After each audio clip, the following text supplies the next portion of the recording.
गौमुख से भागीरथी के रूप में उत्पन्न होती गंगा नदी लगभग 2500 किलोमीटर का सफर तय करती बंगाल की खाड़ी में जाकर सागर से मिलती है।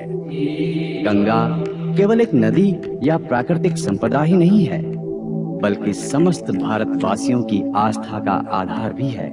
पहाड़ी क्षेत्रों से उतरकर ऋषिकेश होती हुई गंगा नदी पहली बार हरिद्वार में मैदानी क्षेत्र में प्रवेश करती है।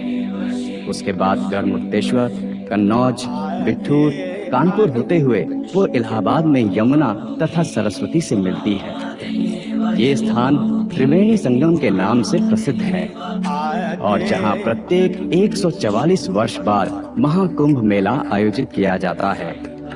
इलाहाबाद के बाद गंगा नदी रुख करती है महादेव की नगरी काशी का, जिसे हम वाराणसी या बनारस के नाम से भी जानते हैं। यहाँ शिव द्वारा स्थापित लिंग और मणिकर्णिका घाट तीर्थ स्थानों में शीर्ष है।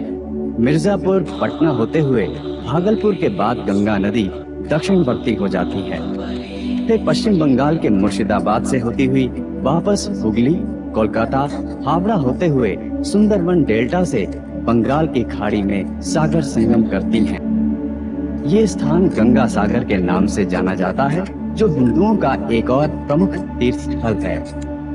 आज भी हिंदू संस्कृति में जन्म से लेकर मृत्यु तक कोई भी पूजा अर्चना गंगा जल से शुद्धिकरण किए बिना आरंभ नहीं होती।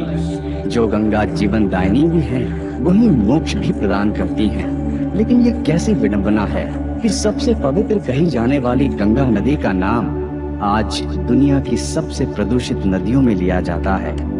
इसका कारण कोई और नहीं, हम मनुष्य ही हैं। जिस गंगा नदी का जल हम इतनी श्रद्धा से भर कर लाते हैं, उसी में तकरीबन 2 करोड़ 10 लाख टन कचरा हम प्रतिदिन गिरा रहे हैं। क्या हम महादेव के वरदान का अपमान नहीं कर रहे? गंगा अब थकने लगी है और गंगा की हार हमारी हार होगी, एक सभ्यता की हार होगी।